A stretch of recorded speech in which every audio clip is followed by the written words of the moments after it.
दोस्तों, कैसे हैं आप सब। आप सबका स्वागत है हमारे चैनल पढ़ाई.com में। दोस्तों, आज का हमारा टॉपिक है सृजनशील बालक या सृजनात्मक बालक या फिर क्रिएटिव चाइल्ड। तो दोस्तों शुरू करते हैं। सबसे पहले हम जानेंगे इनकी परिभाषा। सृजनात्मकता व्यक्ति का मौलिक गुण है। प्रत्येक प्राणों में वह गुण किसी न किसी रूप में अवश्य पाया जाता है। प्रत्येक देश व समाज में ऐसे व्यक्ति पाए जाते हैं ये राष्ट्रीय विकास में अपूर्व योगदान देते हैं। वेबस्टर के अनुसार क्रिएटिव शब्द केरे से बना है, जिसका अभिप्राय अस्तित्व में आना या उपना ग्रो करना होता है। वेबस्टर शब्दकोश में क्रिएट जब एक क्रिया के रूप में प्रयोग होता है तो उसका अर्थ बनाना, अस्तित्व में आना होता है। सृजनात्मकता का अर्थ स्पष्ट करते हुए विभिन्न विद्वान इस प्रकार कहते हैं, जैसे जेम्स ड्रेवर का कथन है कि सृजनात्मकता मुख्यतः नवीन रचना व उत्पादन में होती है। सृजनात्मकता का अर्थ होता है दोस्तों कि किसी भी जो भी वेस्ट मटेरियल होता है उससे किसी नवीन चीज़ की उत्पत्ति करना।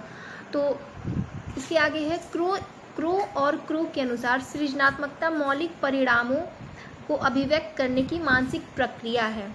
तो दोस्तों, सृजनात्मकता या सृजनात्मक बालक वे होते हैं जो कोई भी किसी भी वेस्ट मटेरियल से कुछ जो यूज़ में आने वाली चीज़ें हैं उसे बना दे। अपने नवीन सोच से नई चीज़ों की रचना करना या नई उत्पादन करना ही सृजनात्मकता कहलाता है। और जिन बच्चों में ये विकास होता है या क्रिया होती है वो सृजनशील या सृजनात्मक बालक कहलाते हैं। आगे है दोस्तों सृजनात्मक बालक। सृजनात्मक बालक को परिभाषित करते हुए बैरन कहते हैं कि सृजनात्मक बालक पहले से विद्यमान वस्तुओं तथा तत्वों को संयुक्त कर नवीन निर्माण करते हैं, यानी कि नवीन चीज़ें बनाते हैं। इसी प्रकार इसरेली एन ने कहा है कि सृजनात्मक बालक किसी नवीन वस्तु का निर्माण व उसमें परिवर्तन करने की क्षमता रखता है। तो दोस्तों, जो बच्चा किसी वस्तु को नए तरीके से निर्माण करता है या कोई नई उत्पादन करता है या कोई नई खोज करता है, तो जिन बालक के अंदर ऐसी क्षमता होती है उसे सृजनात्मक बालक कहते हैं। आगे सृजनात्मक बालकों की विशेषताएं। कुछ विशेषताएं तो होती ही हैं हर बालक की, तो सृजनात्मक बालक की भी हैं जिनसे हम इन सब की पहचान कर सकते हैं। जैसे इनके विचारों में लचीलापन होता है, विस्तृत बौद्धिक स्तर होता है, इनमें समस्या समाधान करने की योग्यता होती है, प्रतिकूल वस्तुओं को सहन करने की क्षमता होती है। ऐसे बालकों में विभिन्न क्षेत्रों में भाग लेने की क्षमता होती है, यानी कि कहीं भी ये किसी भी क्षेत्र में समायोजन कर सकते हैं आसानी से। इसके अलावा जीवन की अनिश्चितता व कठिनता को स्वीकार करने की इच्छा, कठिनाइयों को चुनौती के रूप में स्वीकार करने की क्षमता, ये सारे गुण सृजनात्मक बालक में पाए जाते हैं। गलतियों को सहन करने की क्षमता होती है इनके अंदर, न अधिक सामाजिक होते हैं और न ही समाज से विरोधी होते हैं, यानी कि न समाज में ज़्यादा समायोजन करते हैं ना ही समाज का विरोध करते हैं। इसके अलावा सामाजिक परिवेश में बहुत अधिक संवेदनशील होते हैं। मस्तिष्क स्वस्थ और चिंता का निम्न स्तर पाया जाता है इनमें। प्रत्यय साधारण बालकों की तुलना में अधिक सार्थक व अर्थपूर्ण होते हैं। अपनी आयु से ज़्यादा परिपक्व होते हैं, यानी कि उम्र से ज़्यादा मैच्योर होते हैं। वास्तविकता व सत्य की खोज पर बल देते हैं ऐसे बालक।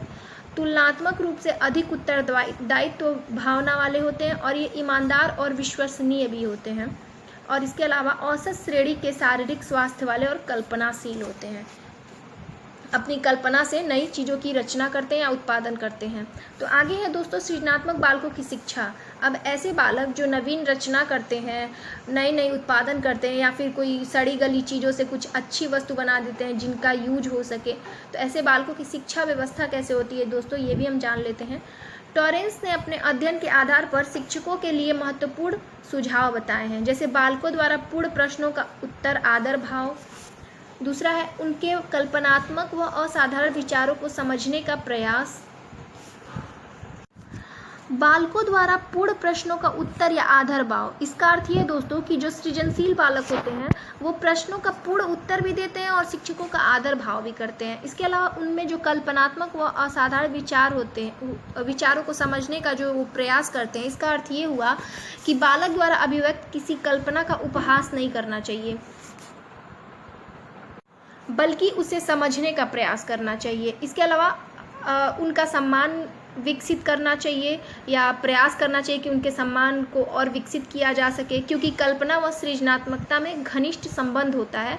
तो इनके बातों का उपहास नहीं करना चाहिए बल्कि उसे समझने का प्रयास करना चाहिए। आगे दोस्तों, छात्रों को स्वक्रिया पर बल दें व उन स्वक्रिया हेतु प्रोत्साहित करें। मतलब अध्यापकों को छात्रों के समक्ष समस्यात्मक प्रश्नों अथवा परिस्थितियों को प्रस्तुत करके उनकी प्रतिक्रियाओं को आमंत्रित करना चाहिए। छात्रों के द्वारा दिए जाने वाले मौलिक सुझावों का उचित मूल्यांकन किया जाना चाहिए और जो भी वो करते हैं उसके लिए उन्हें प्रेरणा देनी चाहिए। आगे है, बालकों के विचारों को महत्व दें। इनके विचार को महत्व देना चाहिए, उनका उपहास नहीं उड़ाना चाहिए बल्कि उसे समझने का प्रयास करना चाहिए। आगे, स्वतः प्रेरित अधिगम व उसके मूल्यांकन पर बल दें। वो जो सीखने का प्रयास करते हैं स्वयं जो प्रेरित होकर सीखते हैं उन पर बल देना चाहिए और जो उसके बाद जो सीखते हैं उसका मूल्यांकन भी करना चाहिए, लेकिन उन्हें जो स्वक्रिया होती है उस पर करने पे भी बल देना चाहिए। आगे दोस्तों, उपयुक्त वातावरण के प्रति विशेष ध्यान दें जिससे उनमें सृजनात्मकता का विकास हो या उनमें सृजनात्मकता विकसित हो। तो यानी कि सृजनशील बालकों से सृजनात्मक या सृजनात्मक चिंतन का विकास किया जाए तो बालकों को अपनी सृजनात्मकता को प्रदर्शित करने के लिए उचित अवसर प्रदान किया जाना चाहिए। तो दोस्तों, जो भी उनका कार्य है या फिर अगर वो कुछ करना चाहते हैं तो उसे उन्हें करने का अवसर प्रदान देना चाहिए जिससे उनमें सृजनात्मकता का और विकास होगा। आगे दोस्तों, विद्यालय में समय समय पर आम प्रेरणा पुरस्कार व प्रतियोगिता आदि संपन्न की जाए। इससे उन्हें उत्साह होगा और वो और उन्हें प्रेरणा भी मिलेगी और अच्छे कार्य करने के लिए, नवीन खोज के लिए। आगे दोस्तों, सेमिनार, संगोष्ठी, वाद विवाद सभाएं, प्रदर्शनी, सरस्वती यात्राओं का आयोजन, इससे जो है उनके विचार और नए वो विचार प्रकट करेंगे सृजनशील बालक, उन्हें प्रेरणा मिलेगी, उनमें और ज़्यादा सृजनात्मकता का विकास होगा। इससे हमारे देश को भी काफ़ी मदद मिलेगी।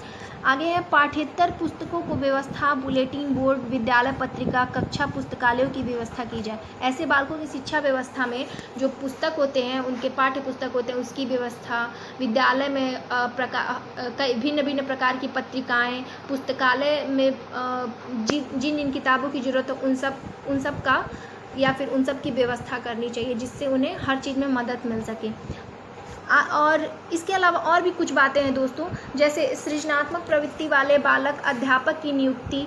तो सृजनशील बालकों के लिए साहित्य, विज्ञान, कला आदि विभिन्न क्षेत्रों में तरह तरह के सृजनात्मक कार्य करने के लिए प्रोत्साहित करने वाले अध्यापक की नियुक्ति की जाए। मतलब ऐसे अध्यापक की नियुक्ति की जाए जो उन्हें हर जगह, हर क्षेत्र में, हर विषय में प्रोत्साहित करें। इसके अलावा क्योंकि सृजनात्मक प्रवृत्तियों वाले शिक्षक हों, बालकों में सृजनात्मकता का विकास करने में समर्थ हो सकें। क्योंकि ऐसे अध्यापक की नियुक्ति इसलिए करनी चाहिए ताकि जो शिक्षक हैं वो बालकों में सृजनात्मकता का और विकास कर सकें और उस कार्य को करने में समर्थ हों। इसके अलावा दोस्तों, मौलिकता एवं लचीलापन का प्रोत्साहन कर सकते हैं, जैसे कि शिक्षक द्वारा बालकों को विभिन्न नवीन कार्य करने तथा पूर्व कार्यों में अपेक्षित सुधार करने के लिए प्रोत्साहन किया जाना चाहिए। और जैसे पाठ्यक्रम का उचित आयोजन, बालकों के लिए पाठ्यक्रम का उचित आयोजन करना चाहिए जिससे उनकी पाठ्य वस्तु जो है वो समृद्ध हो सके। जैसे मान लीजिए विद्यालय में पाठ्यक्रम का आयोजन इस प्रकार किया जाए कि वह बालकों में अधिकाधिक सृजनात्मकता का विकास कर सके। सैद्धांतिक पाठ्यक्रम की अपेक्षा व्यवहारिक पाठ्यक्रम अपनाया जाए तो वो ज़्यादा बेहतर होगा। तो दोस्तों, आगे लिखा है कि बालक की सृजनात्मक योग्यता को विकसित करना शिक्षकों, समाज व देश का परम कर्तव्य है। इसलिए इस प्रकार के बालकों की शिक्षा दीक्षा की समुचित प्रबंध करें। यही बात अभी मैंने आपको बताया कि जो इनकी शिक्षा व्यवस्था है उसका प्रबंध जो होता है वो समुचित और अच्छी होनी चाहिए। इस प्रकार बिंदुओं पर ध्यान देकर सृजनशील बालक की सृजनात्मकता में हम वृद्धि कर सकते हैं या वृद्धि की जा सकती है। तो दोस्तों, आज की वीडियो में हमने जाना सृजनशील बालक की विशेषता, इनकी शिक्षा व्यवस्था, पहचान, परिभाषा इत्यादि के बारे में। तो दोस्तों, आप सबको आज की वीडियो पसंद आई हो तो लाइक करें, फ्रेंड्स में शेयर करें, चैनल पर नए हैं तो सब्सक्राइब करें और बेल आइकन को प्रेस करें अगली वीडियोज़ के लिए। Thank you.